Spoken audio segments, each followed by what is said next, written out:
This afternoon I am changing the pads on this car. This is an old W203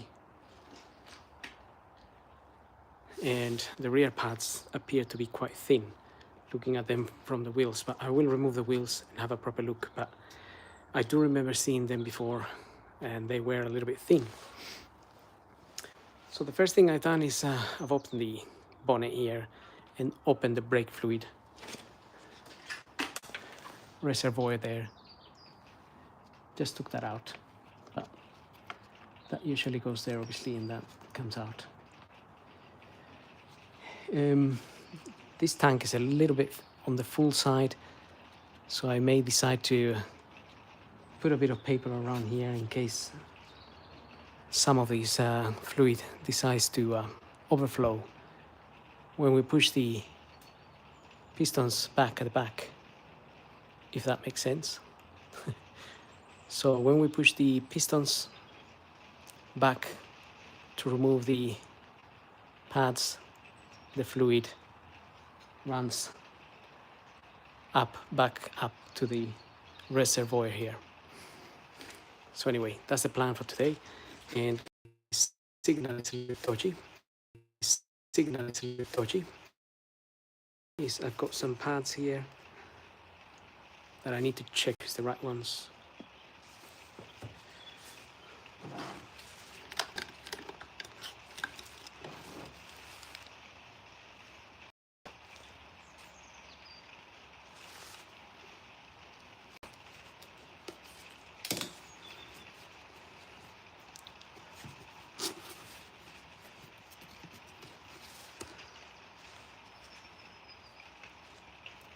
These are the pads that I have for the back.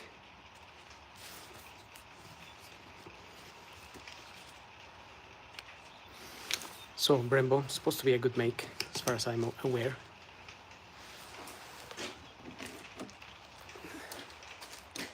Right, with the reservoir open, I'm gonna head to the back and I am going to remove the wheels.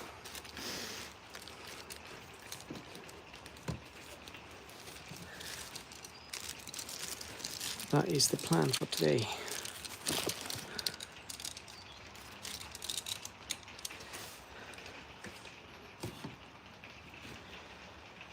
Let's see if I can.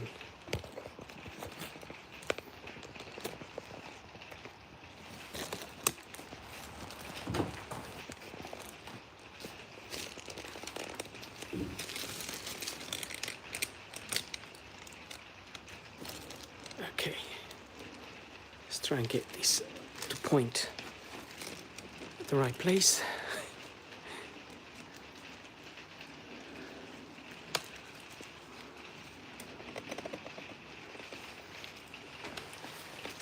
Okay, of course he won't. Okay.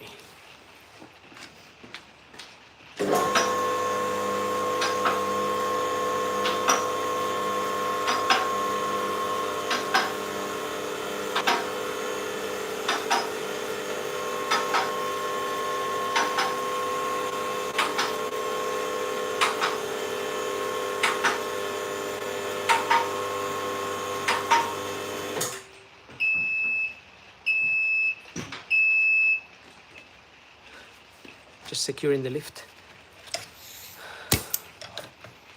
To be honest, the discs on this car are not fantastic, but the problem is the money is not good either.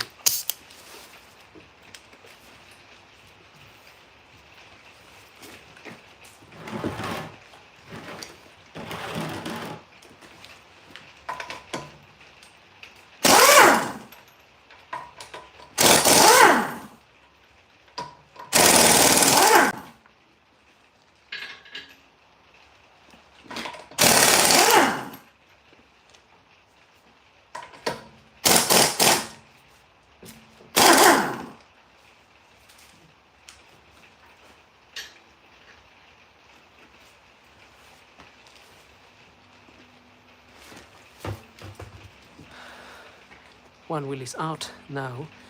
I'm gonna be doing those pads in there.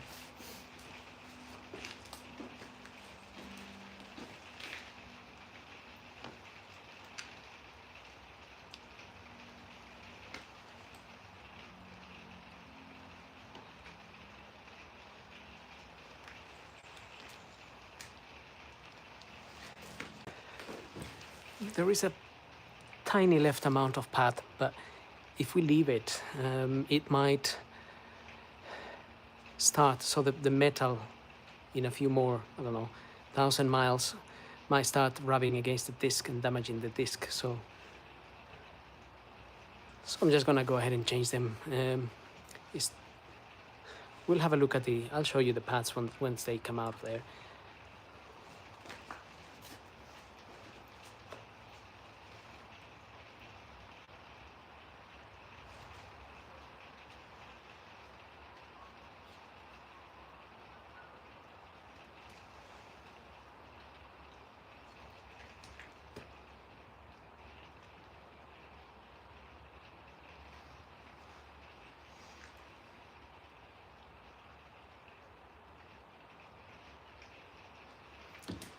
So these are not particularly difficult to do. There's a pin in the middle that we need to push out.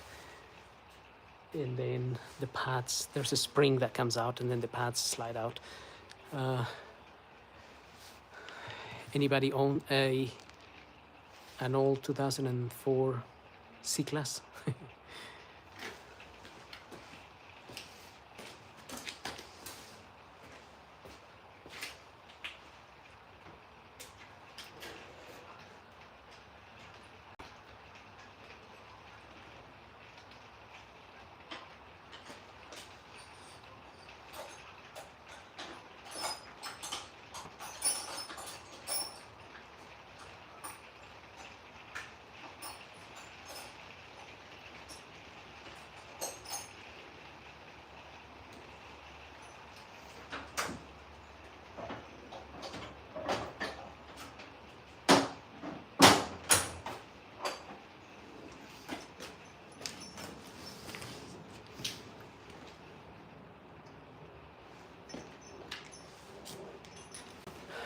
Can't see anything.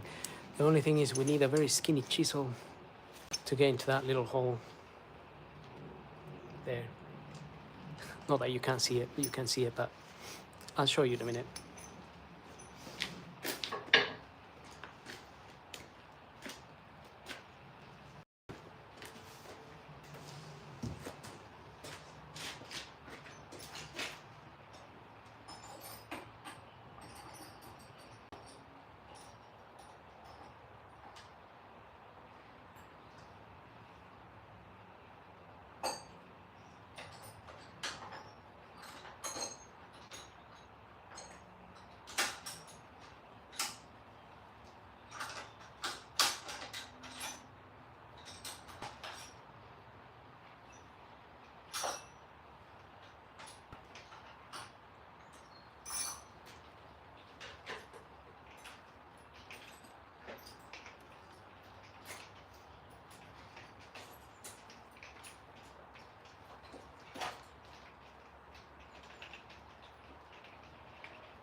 I haven't got the correct size pin. I mean, this will fit, but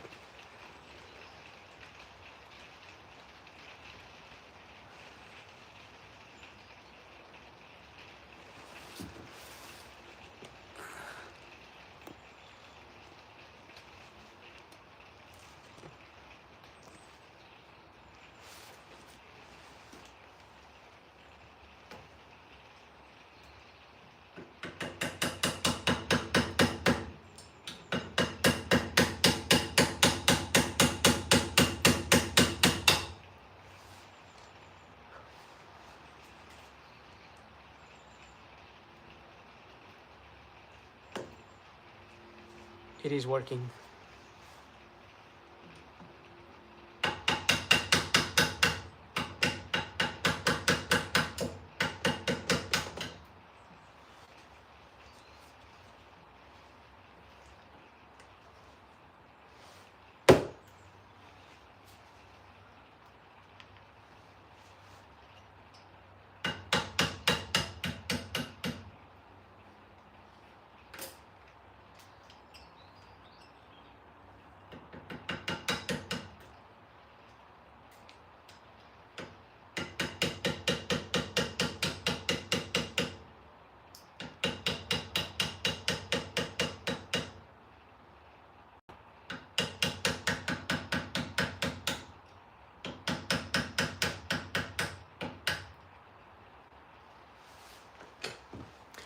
So I'm pretty sure I have a video there on replacing the pads on one of these. So that's why I'm not exactly doing a tutorial. I'm just doing a live session today so you guys can get to know me. But I have hundreds of videos out there, literally, or thousands, maybe 4,000 videos on all sorts of tutorials. So anyway, this is the pin I'm using. It goes in there and it pushes where you have to tap it, and it's pushing that other pin out basically. And then we have to remove that spring there. Just spring loaded. But you have to get, so I'm using a drill bit here to fit in there. So I can tap that out.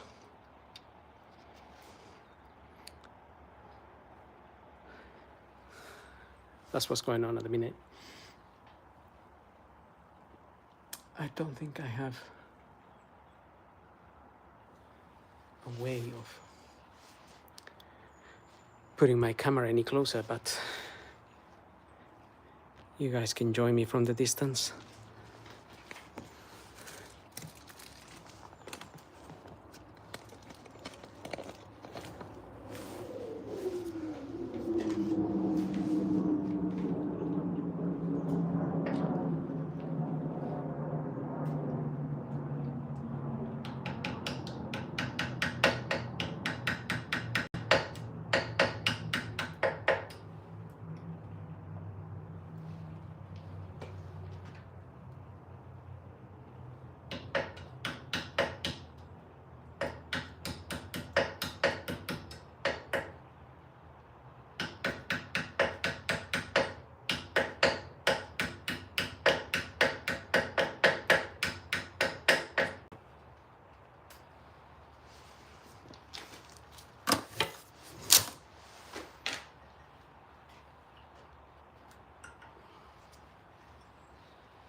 There's the spring, there's the pin.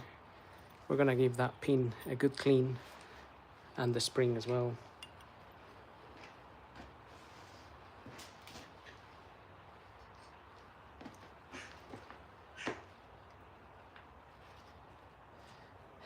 And with a flathead screwdriver, I'm just going to push those pistons back.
There's the pads.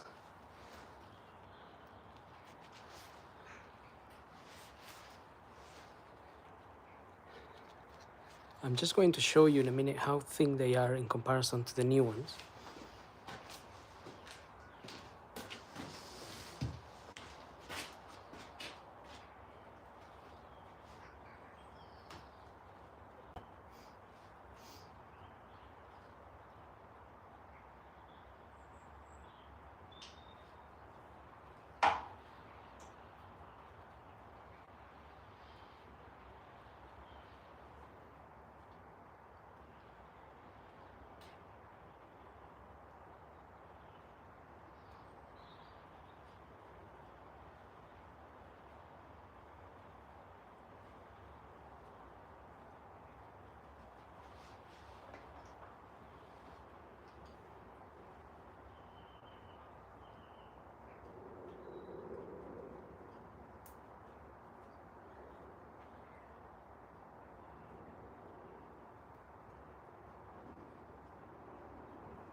Right. That's the new pad. And that's the one I just removed.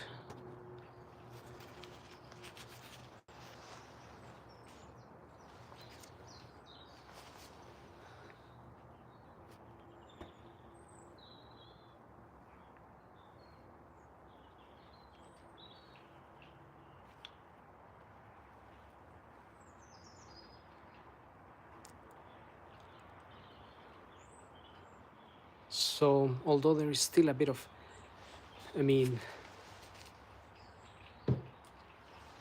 there's still a small amount of pad left in here, it's really time to change them.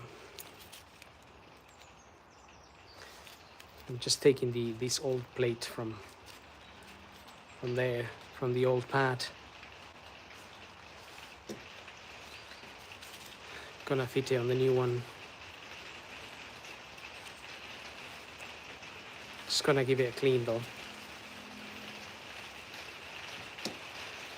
Same for the other side.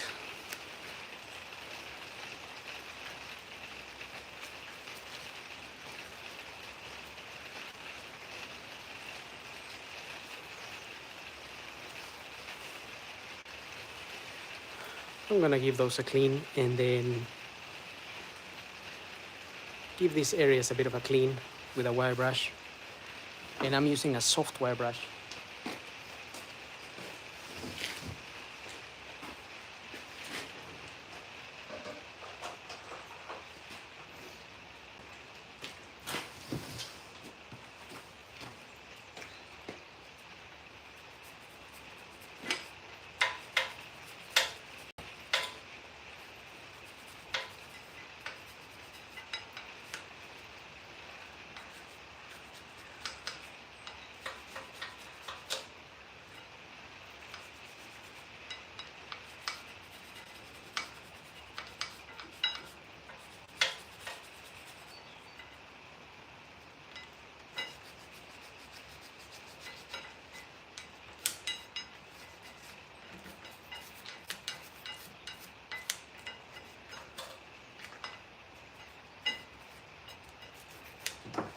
The reason I'm using a soft brush, by the way, soft wire brush, is because those little pistons in the caliper, they have rubber around them. So if you use a hard wire brush, that rubber you can pierce that rubber with a wire brush if it is too hard.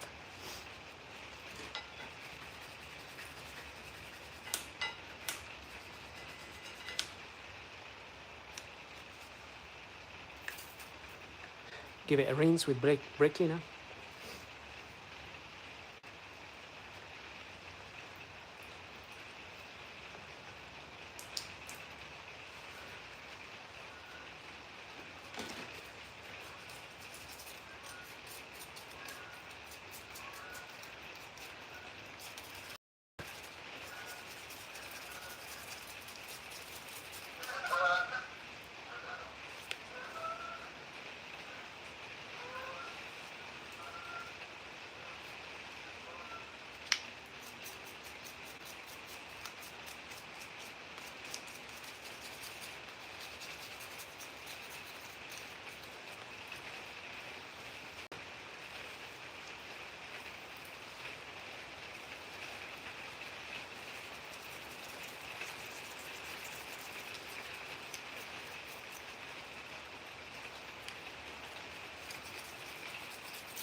and just cleaning those silver plates, as I said.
So these days I don't use copper washer, sorry.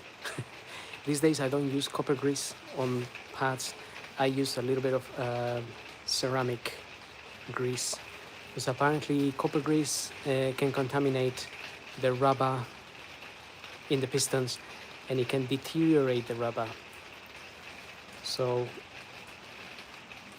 it's best not to use copper grease anymore. We can use some ceramic grease. I just put a little bit there.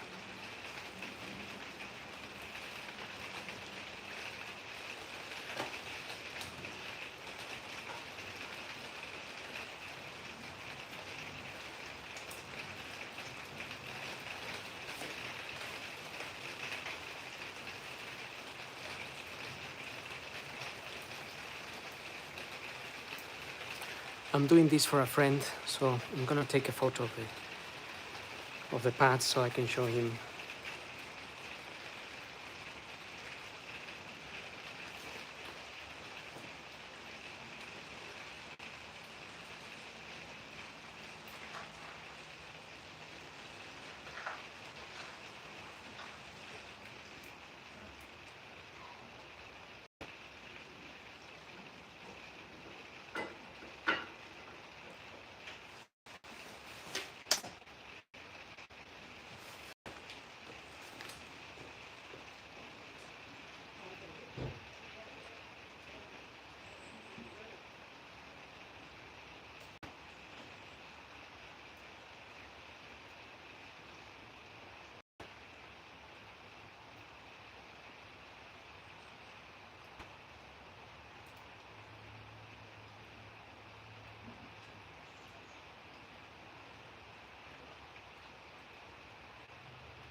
So my pads are in, just getting some delivery from my delivery guy. I got another service tomorrow, and after, and after, and after.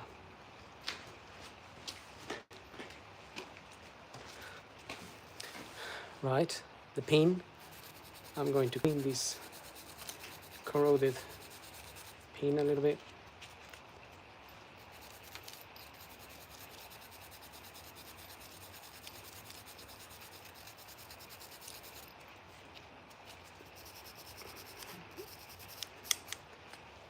And that there as well. I mean, the better you clean it, the better it looks. However, the main concern is just removing if there's any corrosion build up, because this is going to be 1 second back in there. As soon as you're driving, it's going to be dirty again.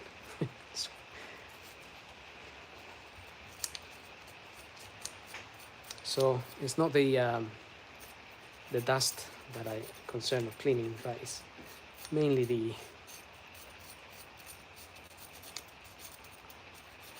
if any corrosion forms.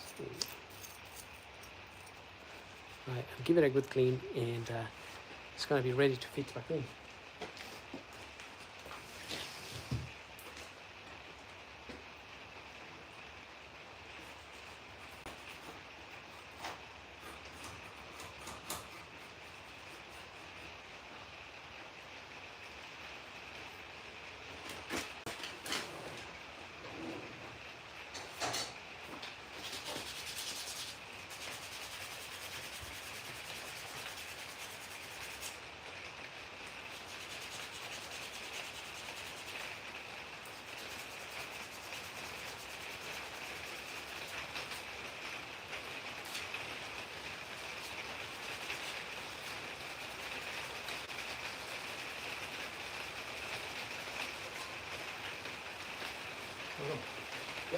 You talked to Sunday. Yeah.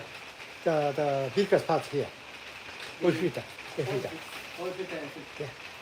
So see you tomorrow. You order air filter, yeah? Or Yeah. C-class. C-class.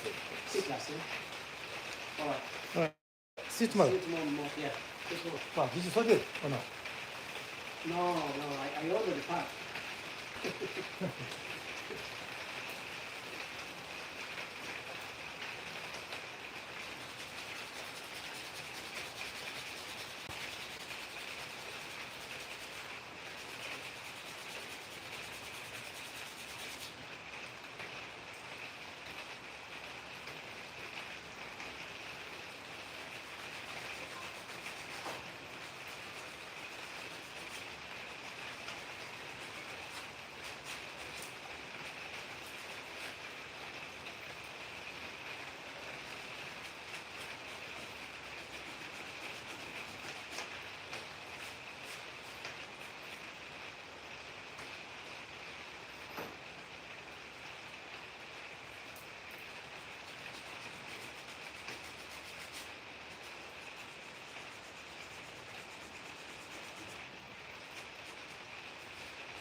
So this car needs, it's got another problem. Looks like the gear stick is messing around. But what can we do? As cars get older, they need a little bit more TLC.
I'm hoping I have the right pads.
sometimes we get a bit of a corrosion buildup.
Right, just getting the pin back in there. But obviously we need to make sure it's sitting nicely at the back there, which is why I need a light.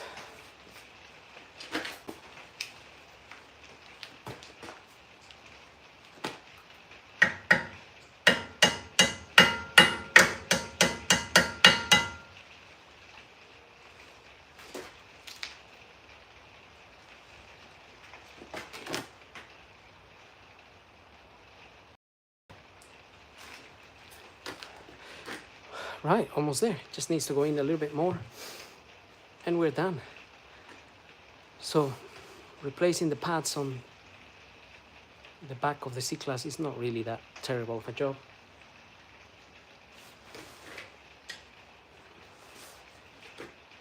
And also after this, after I do the other side, I'm gonna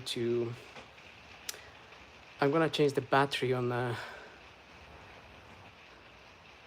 Mini Cooper 2015.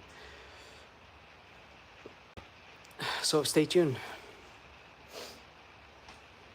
Right, now I need to finish this off, but I need to tap that pin in a little bit more.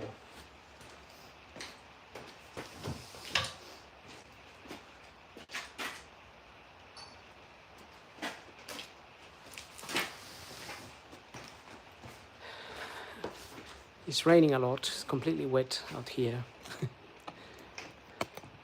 But I guess that's typical.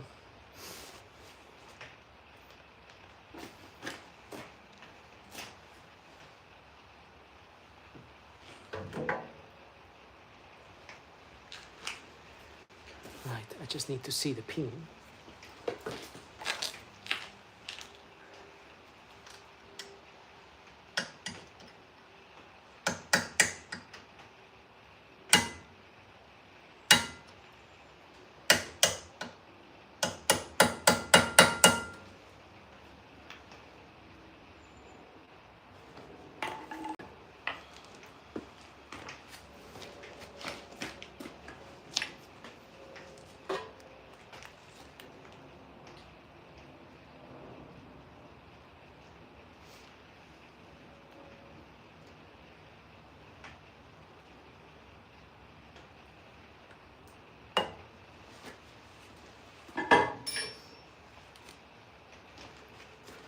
That's it. We've done the pads.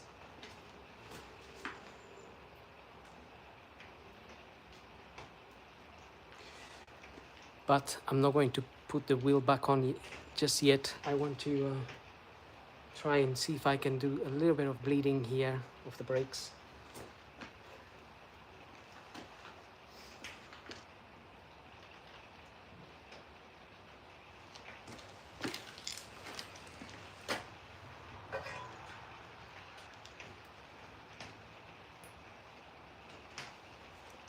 So there's that little rubber grommet there that sort of covers the nipple of the caliper if you wanted to do some brake bleeding.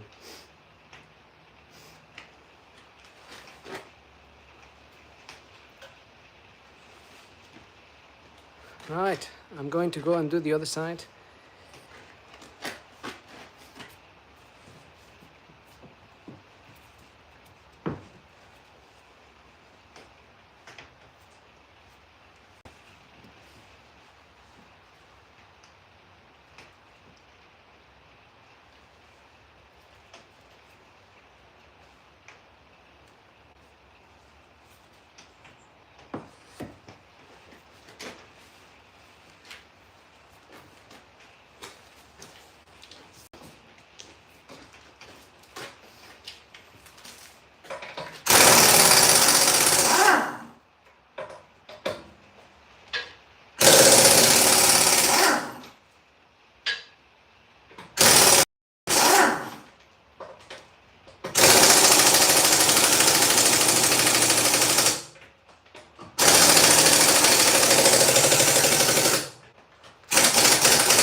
My compressor is a little bit weak. I need to wait for it to charge so I can remove the wheel.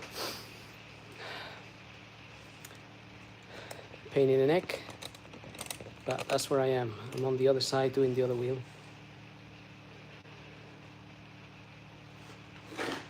And it's raining outside and it's raining in here as well. How is everybody doing anyway? Where is anyone from? If anyone is joining, where are you from? Are you in England? Somewhere else?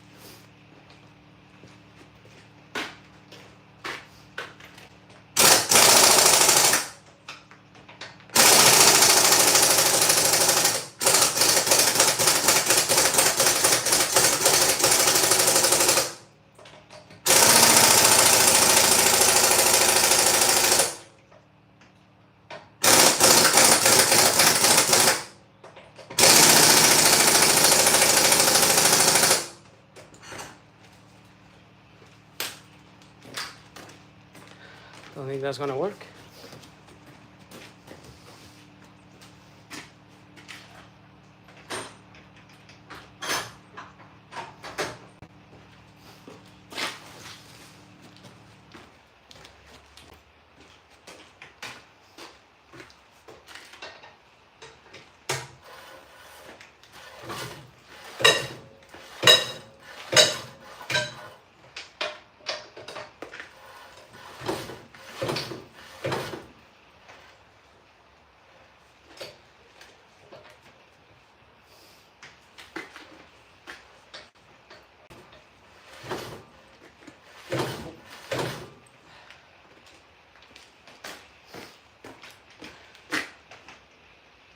It's a bit tight. We might need I may need to apply the handbrake.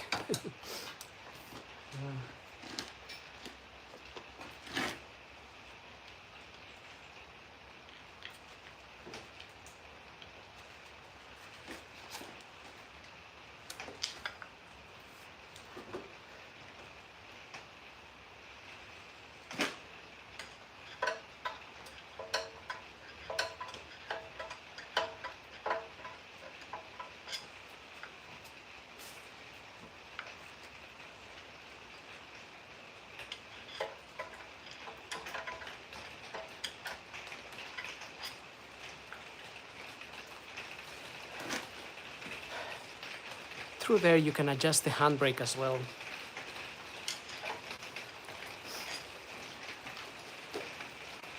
Right.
Now I can go and do the other side of the pads. It's just I couldn't remove the wheel. Typical.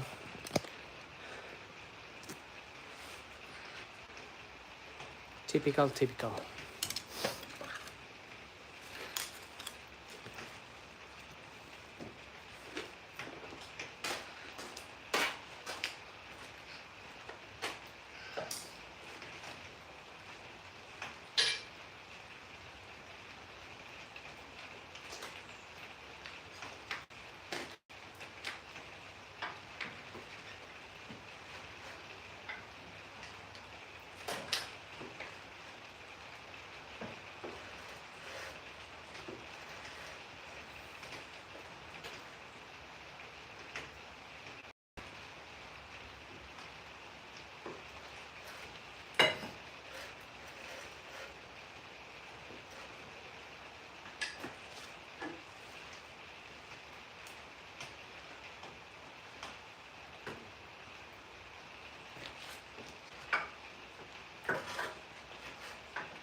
I feel so tired today.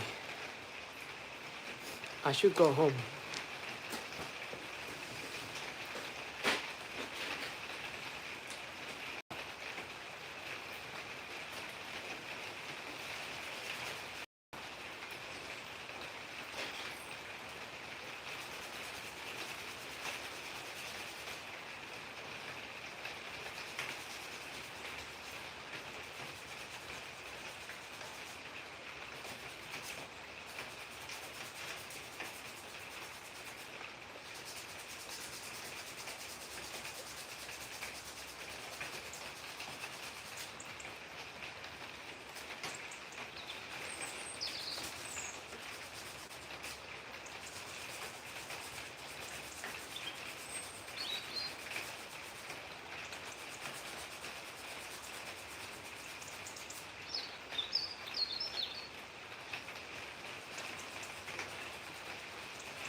I'm ready to fit my pants on the other side.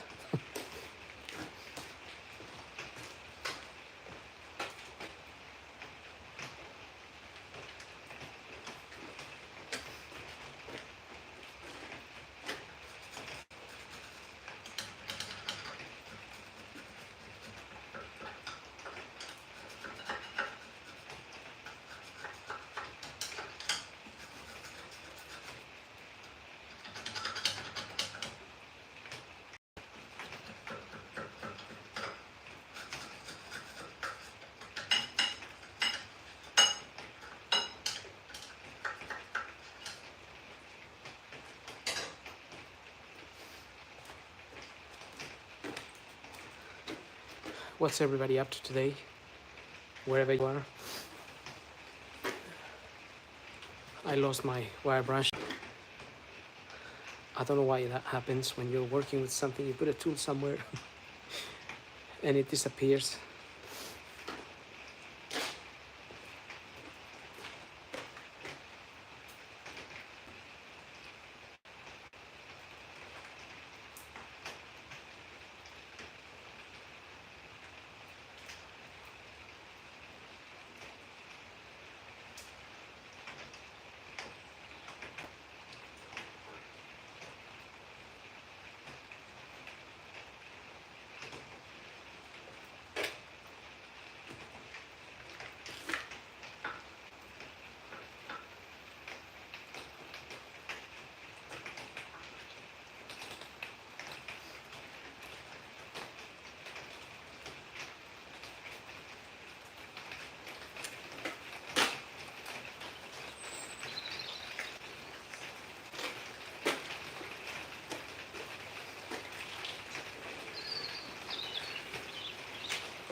There's a switch spider keeping me company.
Now I want to do a little bit of brake bleeding.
This is my device to do the brake bleeding.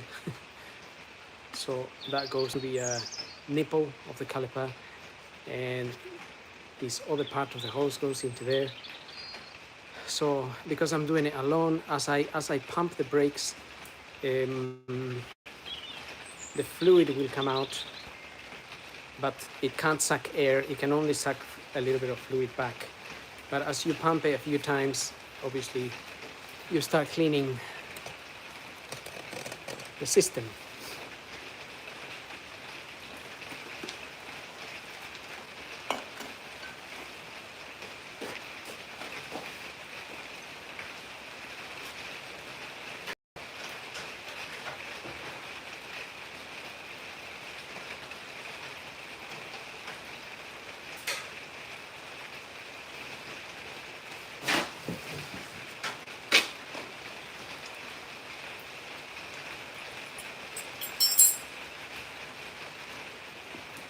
And technically you have to start from the furthest one away, so I'm gonna start with the back left.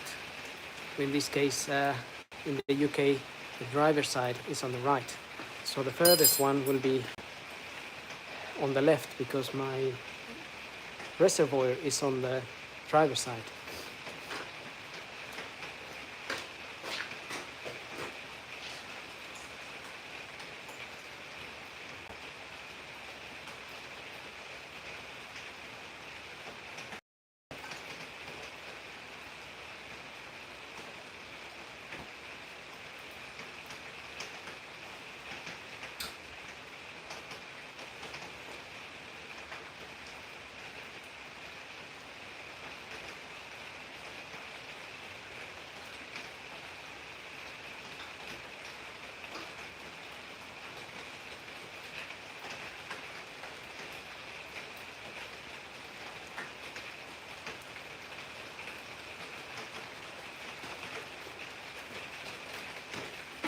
Right, so I open the nipple, I go in the car and I start pumping maybe 10 times or so.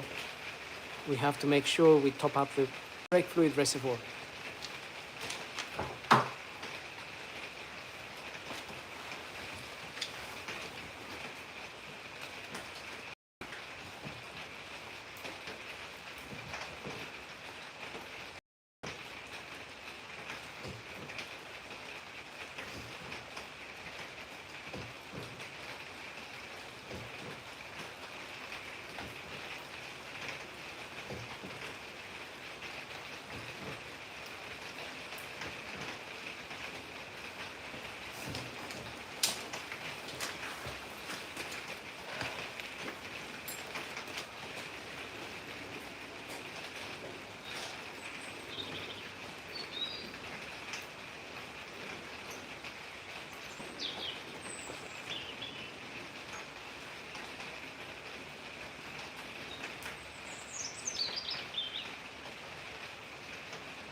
One side is done, now I need to do the other side.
Okay, my brake bleeding is done for the back.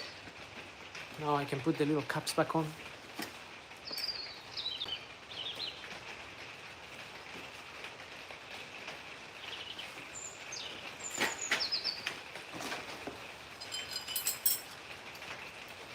And just going to rinse the area with a bit of brake cleaner.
Problem if you leave a brake cleaner lingering around is that it's a bit corrosive.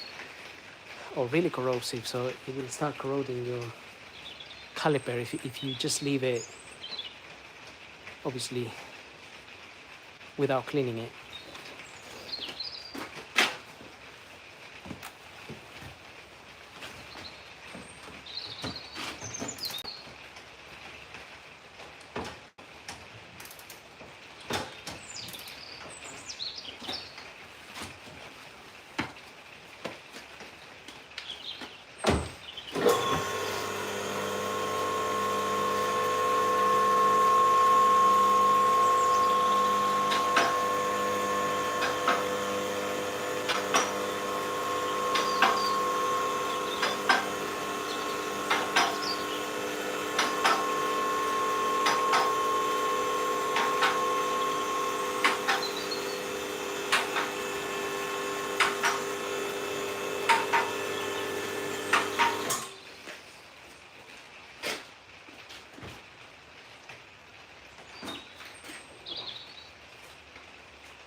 Just want to show my friend that I did change the parts in his car, just in case.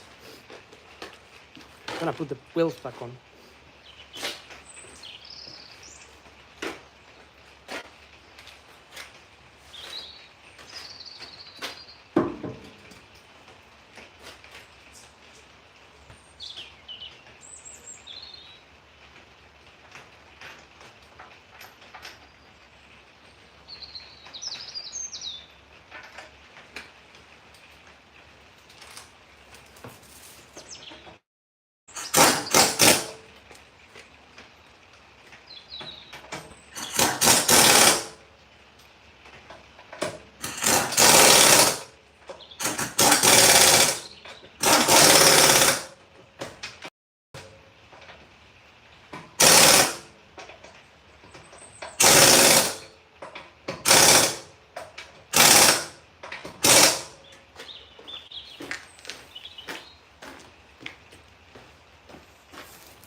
Might as well check the air while we're here.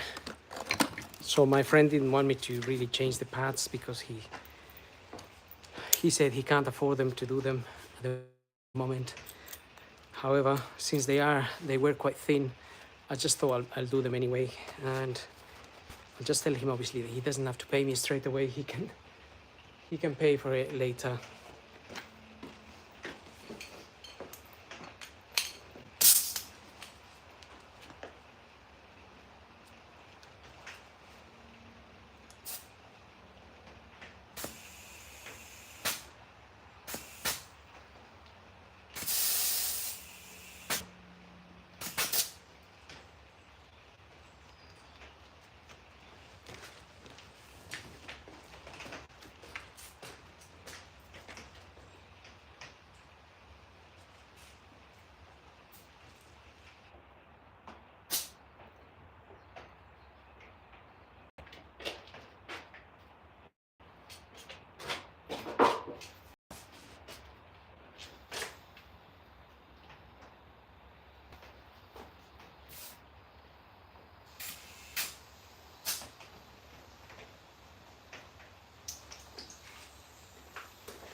Right, so I've adjusted the handbrake.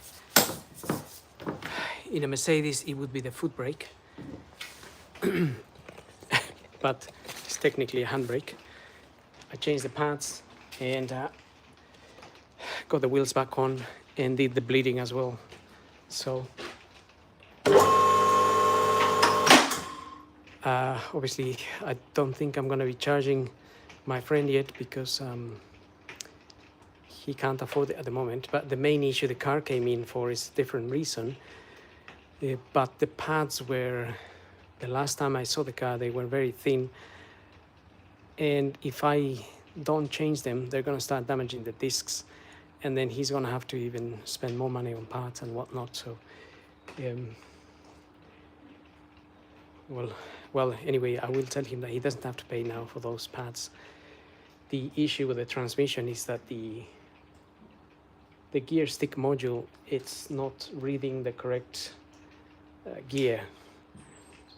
It's a common issue on the C-Class.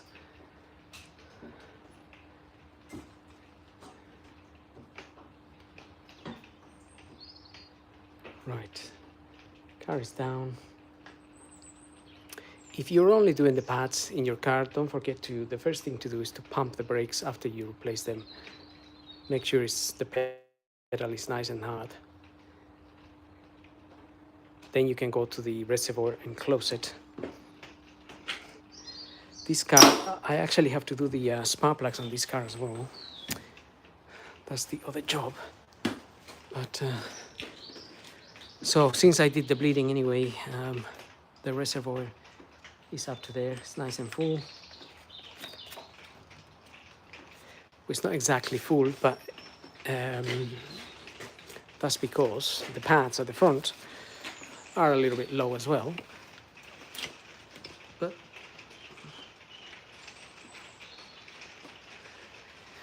not too low.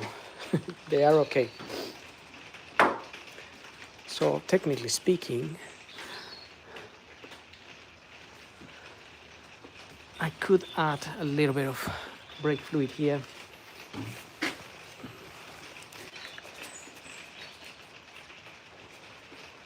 Because those pads in the front are not too bad. About 70% left on them. Or 60% maybe. Okay, so just leaving a bit of room there for when we have to change the front pads and have to push the pistons back. Right, so that is done. I've closed this reservoir here.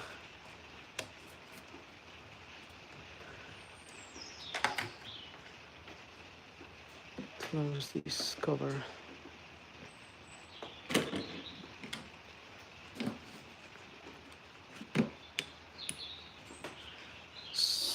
Okay, and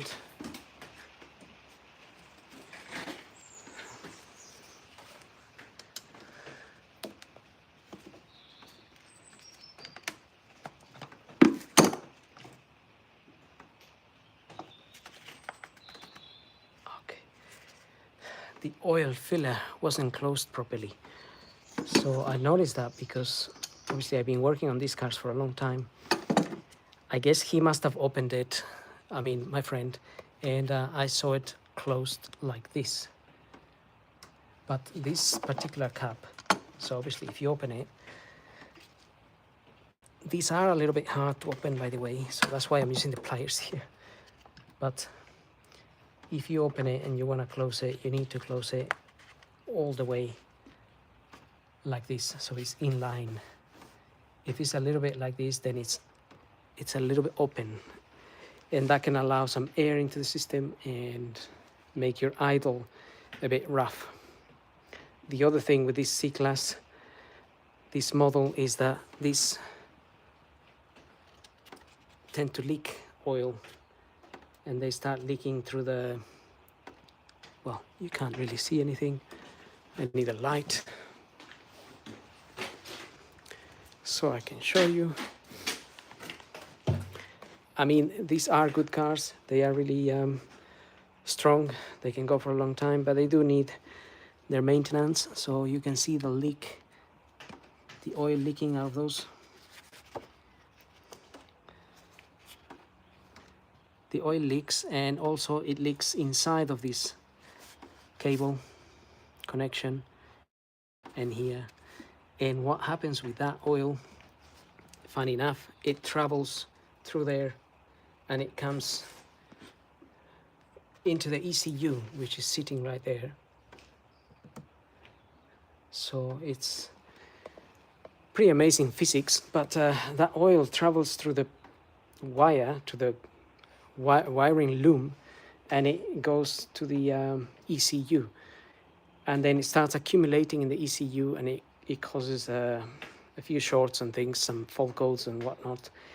It's not tremendously bad, but it obviously can cause some issues, and eventually it causes your car to go into limp mode and everything else. So I do need to, those magnets need to be replaced. I have to tell him really to get those done soon. They're not the most expensive ones. I mean, labor wise, they're very easy to do. It just takes what, maybe half an hour to do both of them. The main issue is the parts, because I don't really charge him that much. Usually I give him quite good discounts. Well, he's a friend, so. And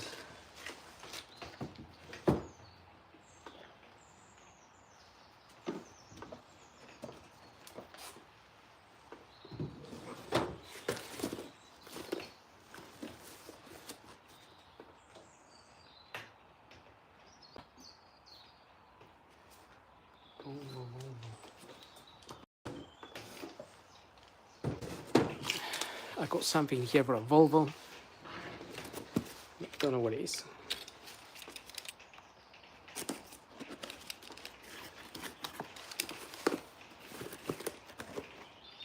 Oh, I got some pads here for a Volvo V70 front brake pads. I know which one.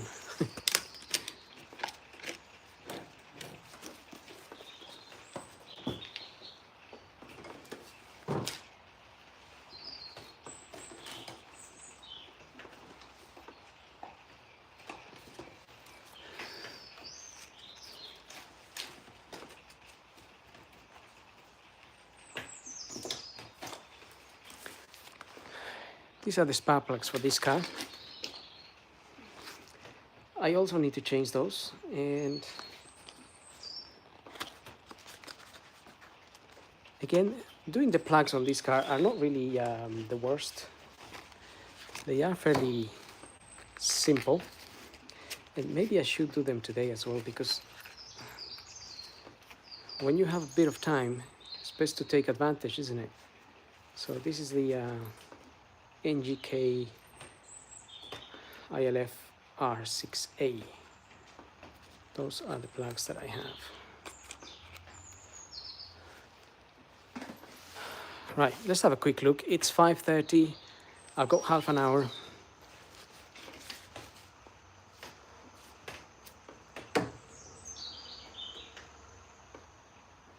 Maybe my friend is not going to be happy that I'm changing all the parts, but thing is,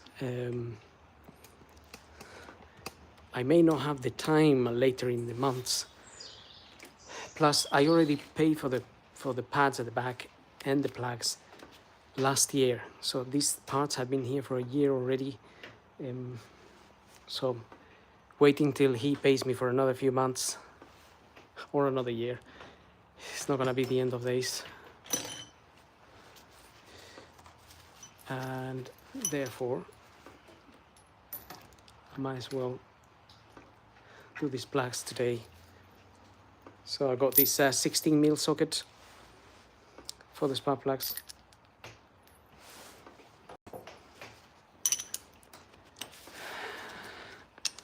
And the torque for this is like something like 30 Newton meters.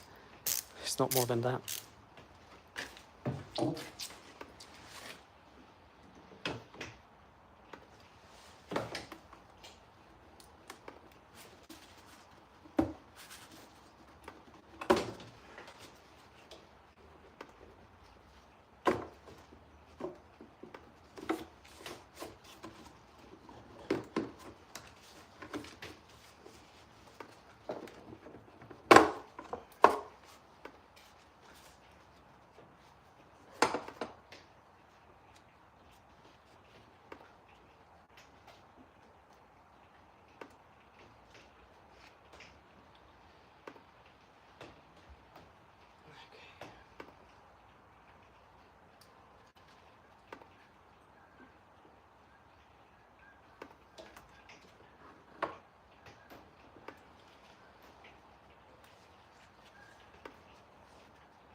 So we have our coil packs in there, and we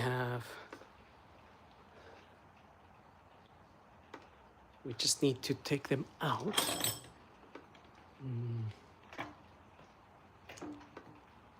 Let's get some. I need one of those tools that is like a reverse Torx.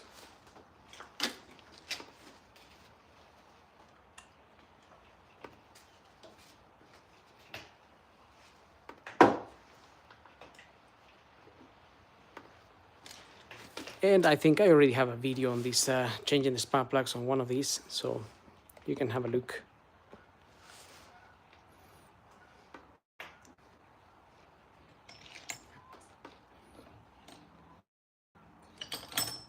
I need...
Four bolts out.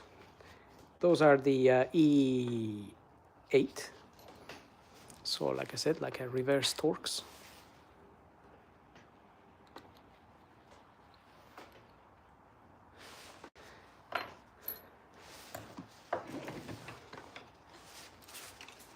We are really gonna need one of these.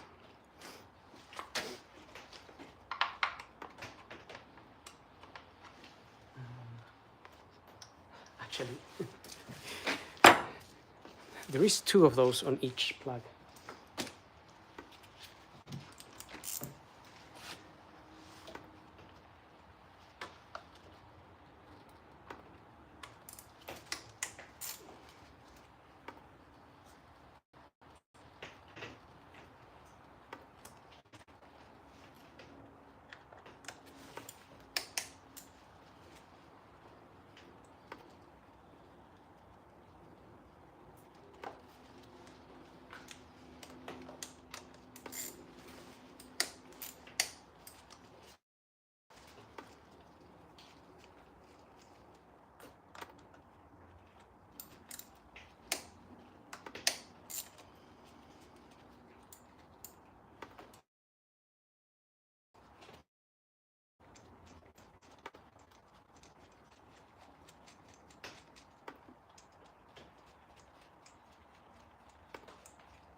working on the Mercedes here sort of reminds me that I have to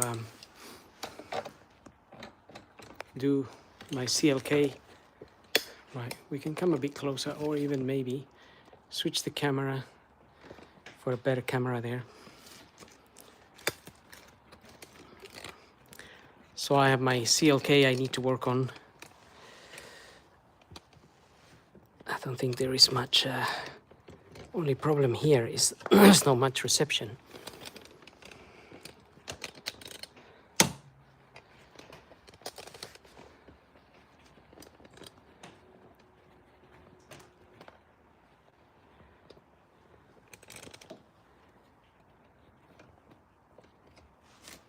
Right.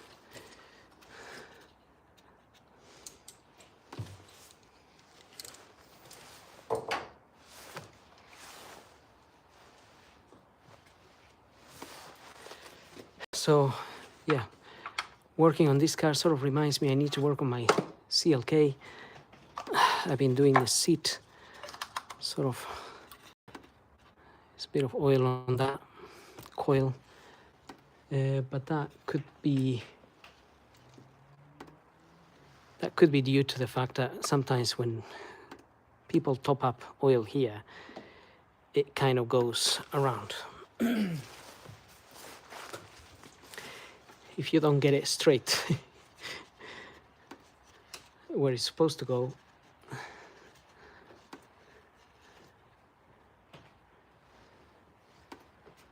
Right, let's get this other one out as well.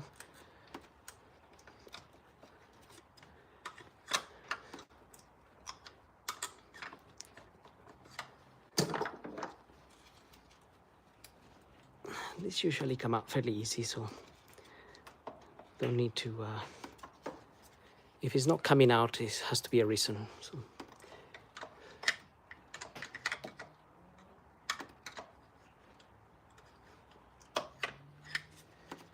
Okay. Plus, it's been there a long time, so.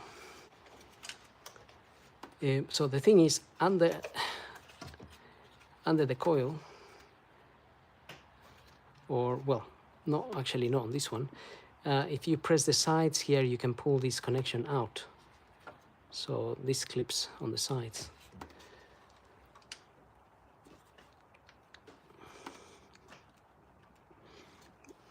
They're not the easiest.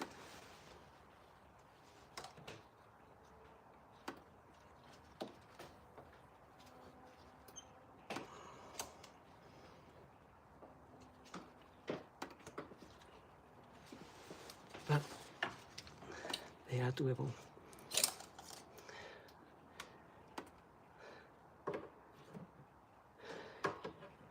If you do remove all the coils, remove them and keep them in order as they come out. So cylinder number 1, 2, 3, and 4.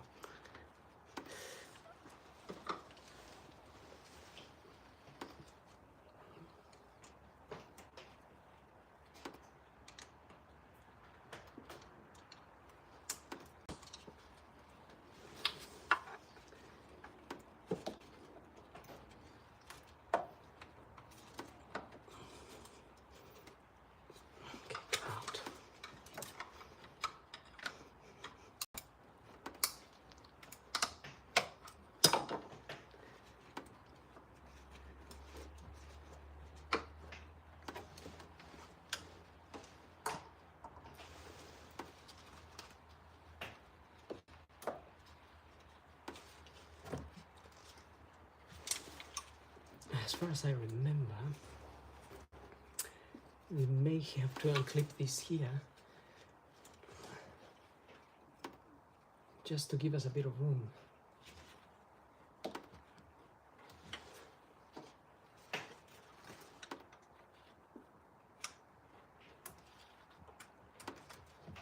Okay. Right. That's number 3.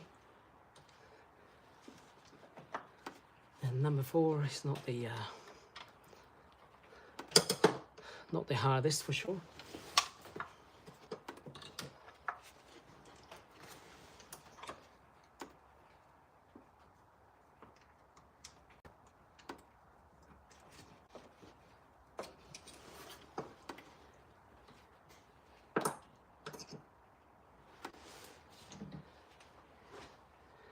Okay, spark plug 2 in there. And we can do these plugs.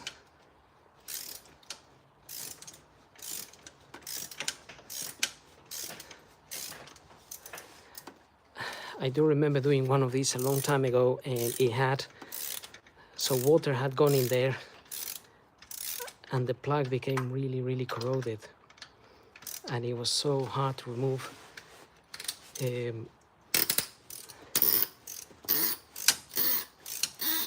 I was a bit scared that it could snap in there. I mean, if it snaps,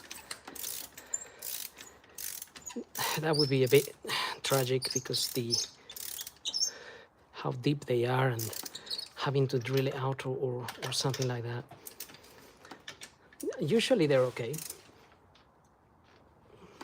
Saying that, that one is a bit hard.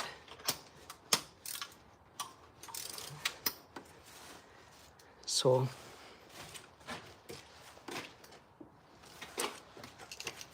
shouldn't have jinxed the job. I'm just gonna spray a little bit of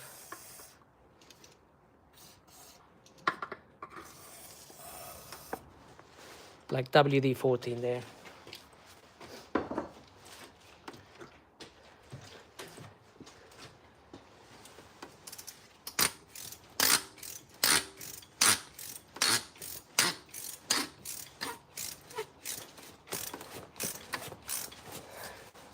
This car has got 80,000 miles.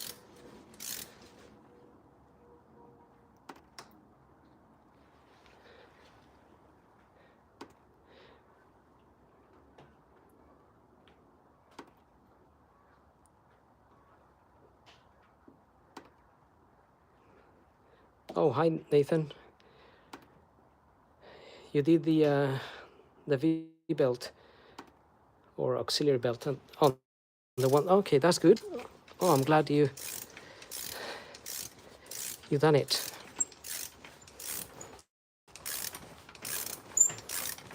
How did you find it?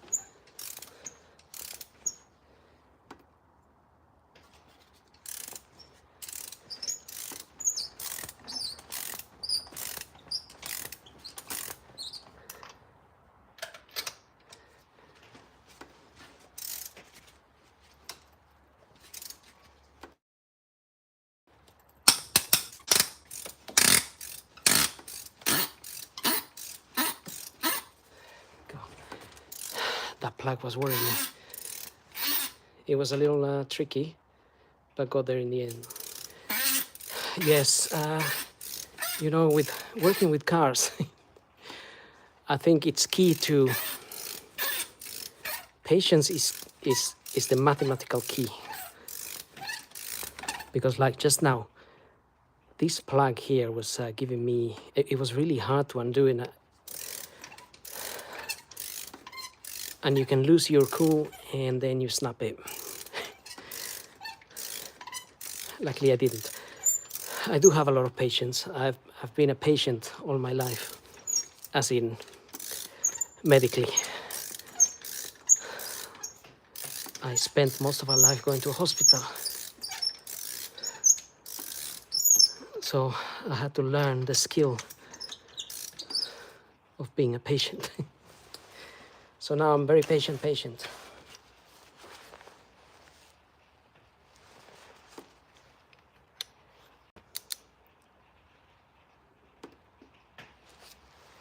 Yes, 100%. Oh, I'm glad you find my videos good, or the content good.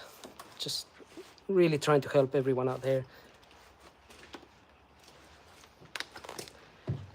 And yes, we must keep our cool, because at the end of the day, we don't gain anything otherwise, do we?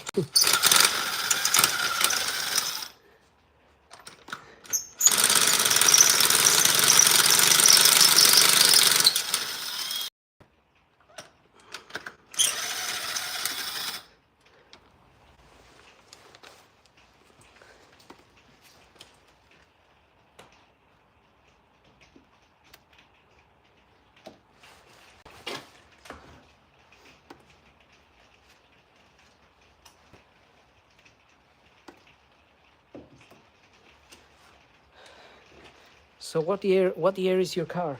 The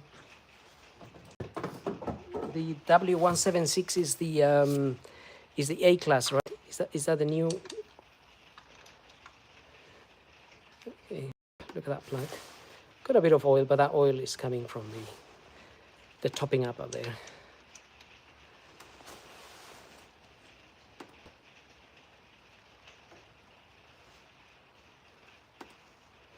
Bosch plugs.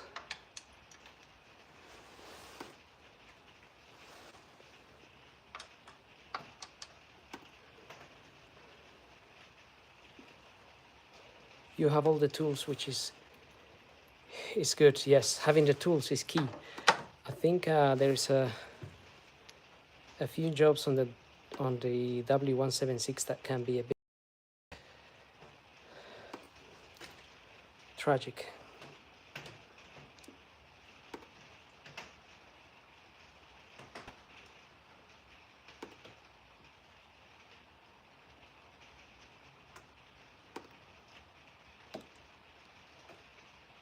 Oh, excellent.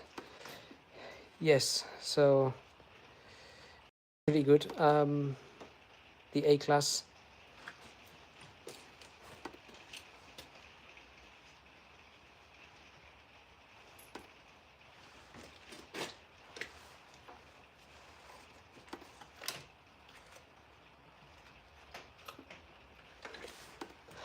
They are pretty good. I had one here. Well, it was left parked for a while, for a few months, and the water pump went a little bit. Yes, I'm in England. Where are you?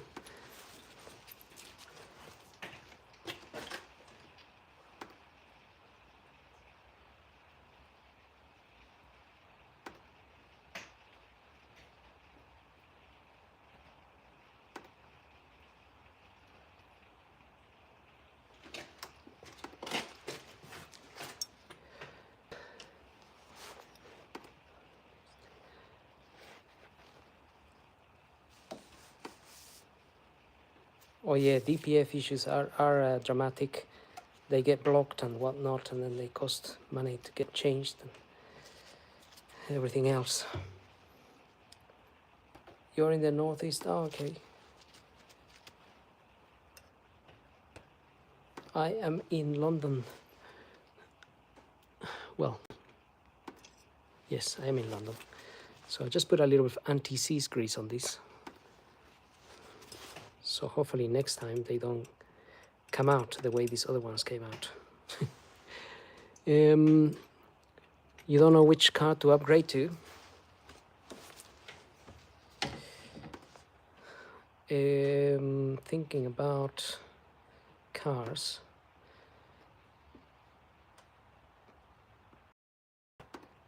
What is out there? If you're looking for a diesel car,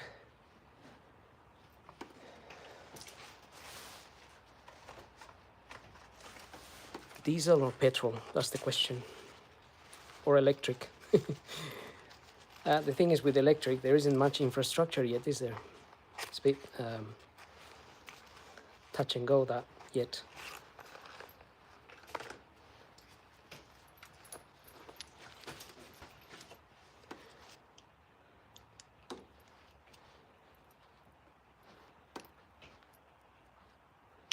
Are you looking for a... You prefer diesel? Yeah, they are. I mean, they are more economic. Or you're thinking of like a German car again, or another make like Japanese or...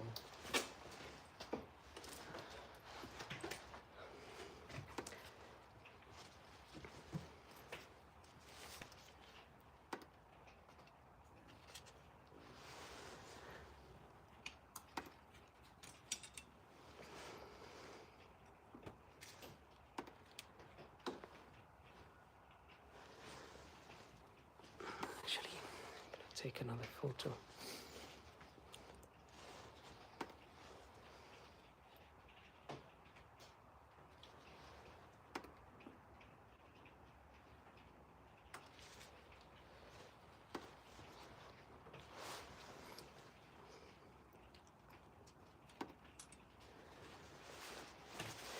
So I heard the other day that there's the BMWs are quite good on economic, the diesel ones, but the recommended service interval is like 20,000 miles or so. However, apparently they've been suffering with premature timing chain breakages. As in, they've been snapping prematurely.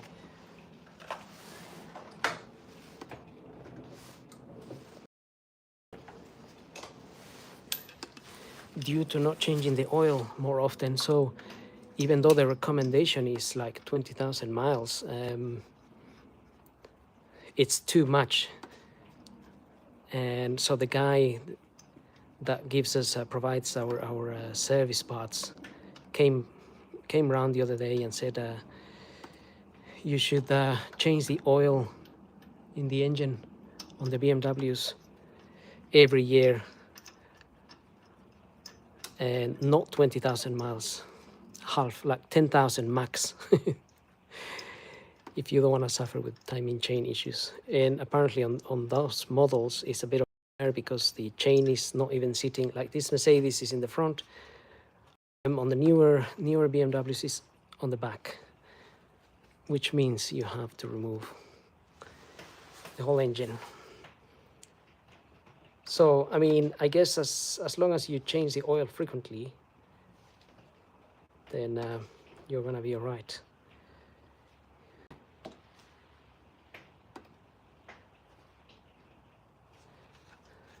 If you were to buy a BMW. Normally, when people ask me, I usually recommend Japanese cars because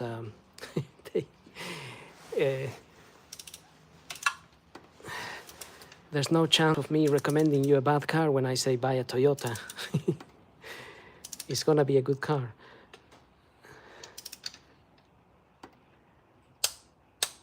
Okay.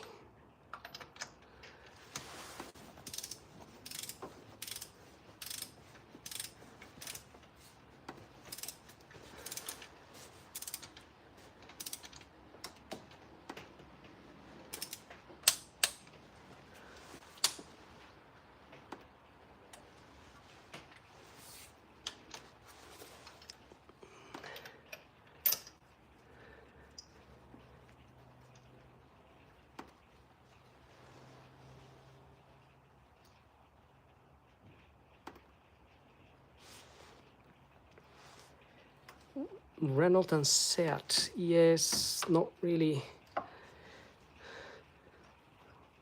my favorite choice, to be honest. But I mean, I work mainly with German cars, to be fair, and some Japanese Nissan Nissan Notes, Micros.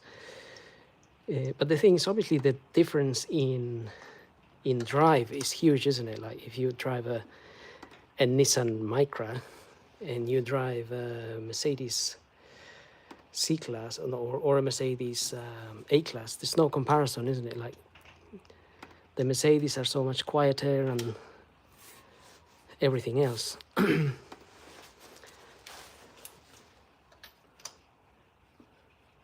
But I guess it all depends on budget as well.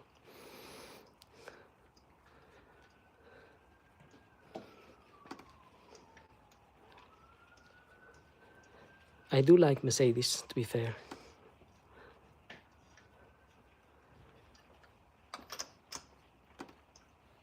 And they may need their fair work from time to time, but they are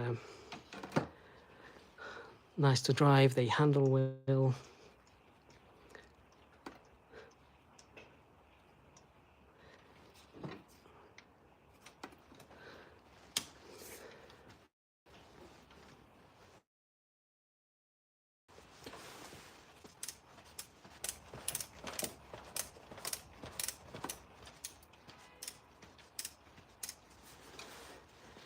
And I own one of those dodgy BMWs.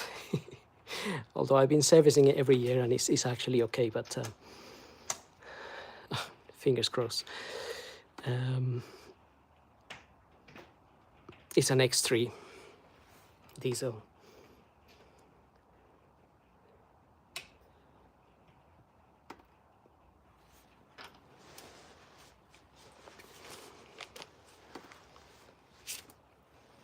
Yeah, they are very good value.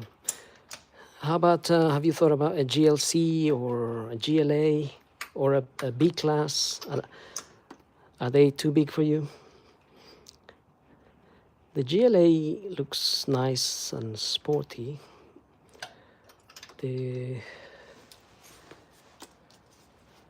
But they are maybe a bit heavier on fuel, not sure, because they are a bit bigger.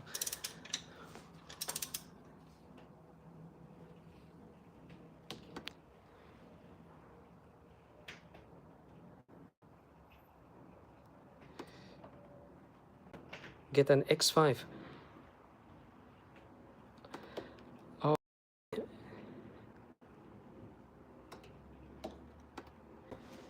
yes. Well, the X5, I do like the X5 to be honest, but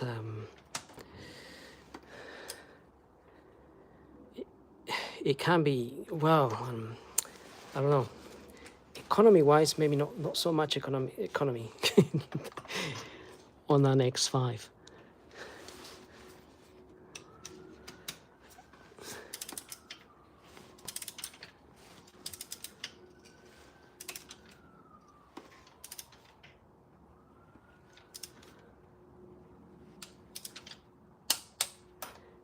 Okay, all my plugs are.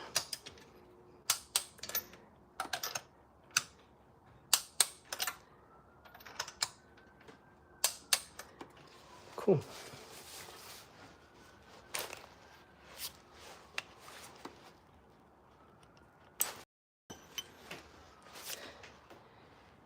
Oh, okay, yeah, they are, well, they are really expensive to be fair.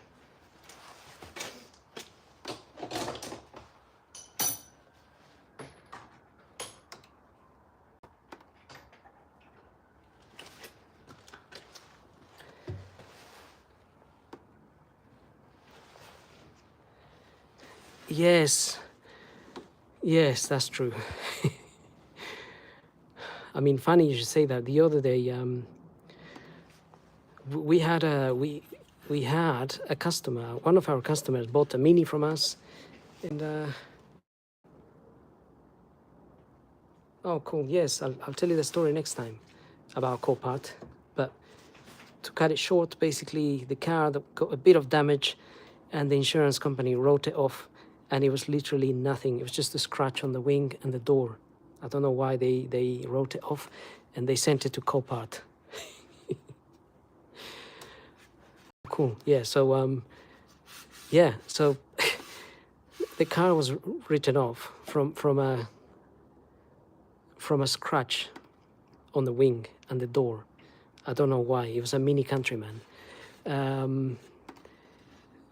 So it seems to be a thing that some cars get written off for nothing. Yes, it's incredible. So that's the thing. You could find a cheap car, a Cat N, that is good value for money. If you're obviously, the only thing is obviously when you come to resell it, it's just people. But if it's cheap enough and then you sell it for cheap, then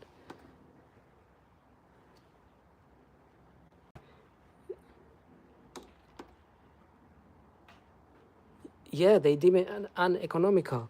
It was shocking. And in fact, I think that the car was here for a few weeks, and when I looked at it, it merely needed it just needed a polish. you could just polish out the scratch that it had, but it was written. I couldn't believe it. I'm not a member of Copart. We don't really buy cars from there, but because we couldn't sell the cut ends and whatnot. Not everybody understands what it means, if that makes sense.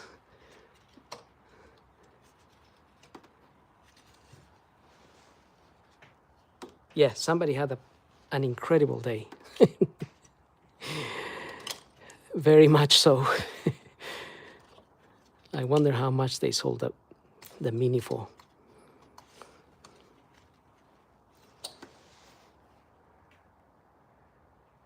But it is what it is, isn't it? You never know, you never know. But yeah, thank you. It's really good chatting to you as well. Thanks for joining my my live today. I was actually just yeah.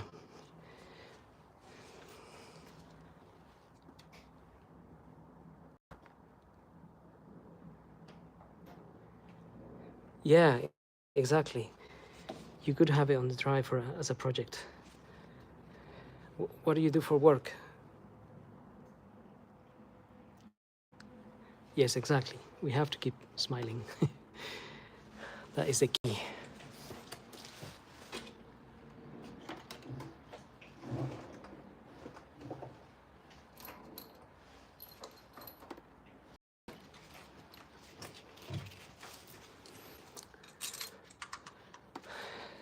Isn't there a song that says life is a roller coaster?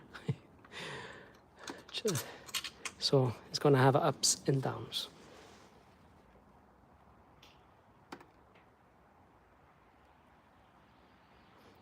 Oh right, 8 weeks on, 8 weeks off. Offshore. Oh wow.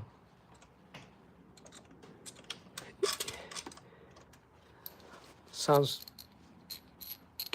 good in a way, unless the 8 weeks that you are working are really heavy, but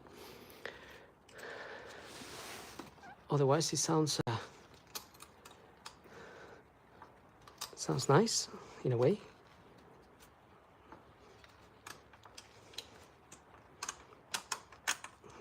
As long as you enjoy it.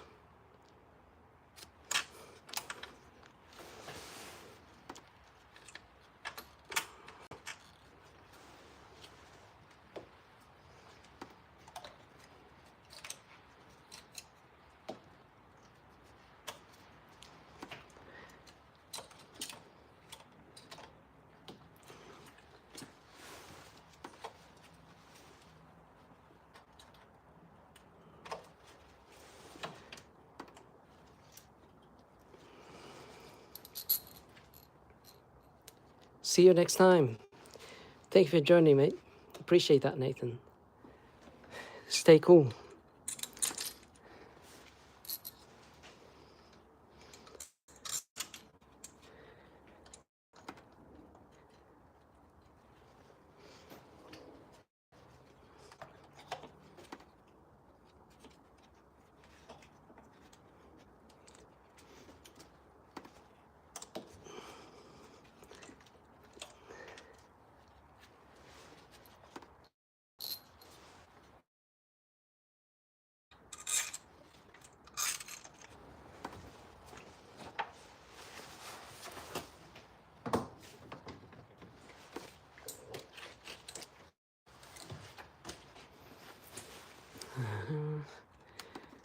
Right, now. So as you may notice, I put all the bolts in by hand first. Even the spark plugs, I tighten them in by hand. That way they are going in the correct direction, basically. So you're not likely to damage any threads, especially you don't want to damage the thread on a spark plug still in the head. That would be dramatic.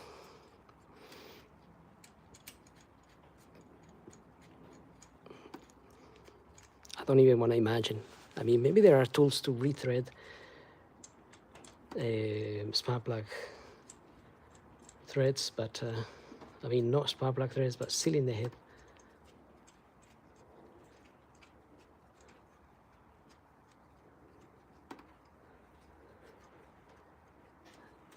Okay, let's put this on.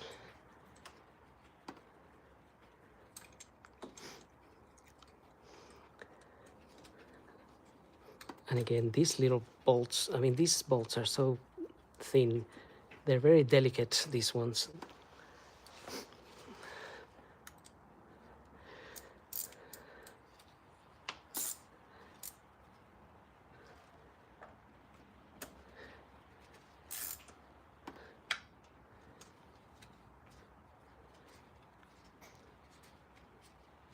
But at least if you break one of these, it's not gonna be that tragic. However, just have patience, don't break anything.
Okay, this is all nicely done. Guys, don't forget to like, follow, subscribe. I have loads of videos out there that may help you. Okay, so I am going to start the car, make sure it's running without any misfires.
That's running fine.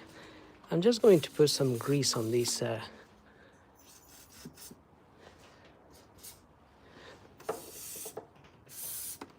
joints, I mean, not joints, but these mounts here.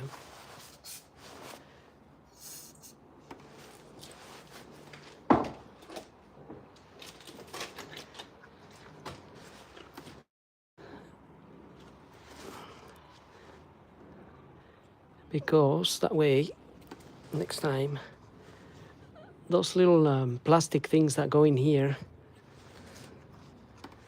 they can snap. But when you put a little bit of grease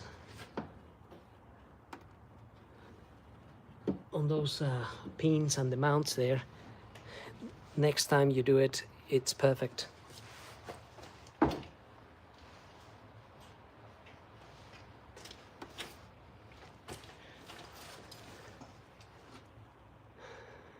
Okay, gonna try to fit our insulation here.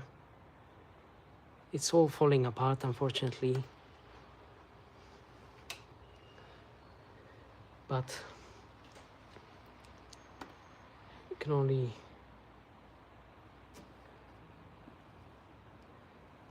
try to keep it there as pretty much as it was. Where was this piece now?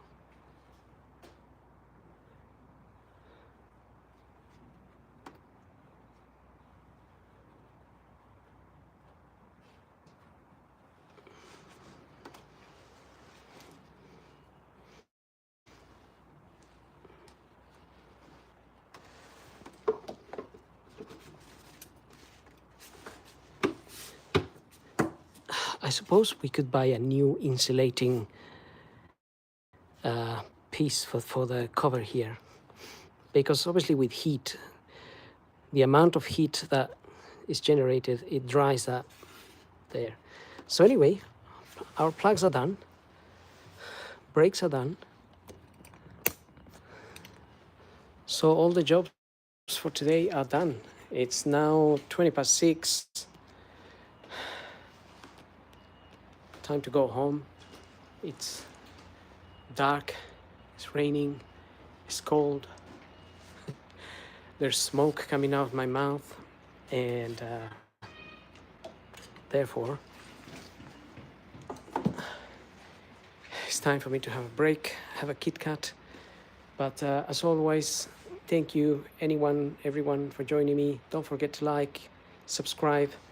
I've got a lot of content out there, and if you have any questions, obviously just ask me, and we'll see you all next time.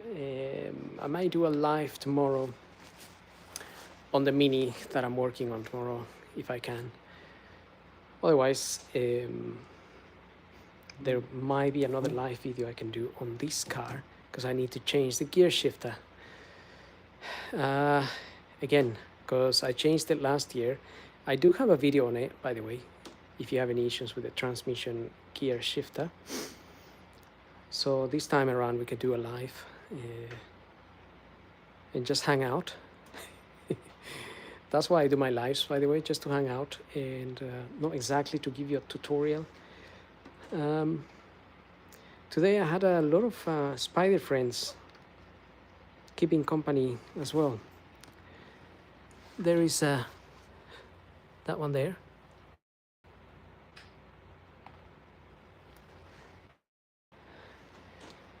There was another one when I was doing the brakes, and earlier on I was working on a Nissan, and there was another one on the Nissan.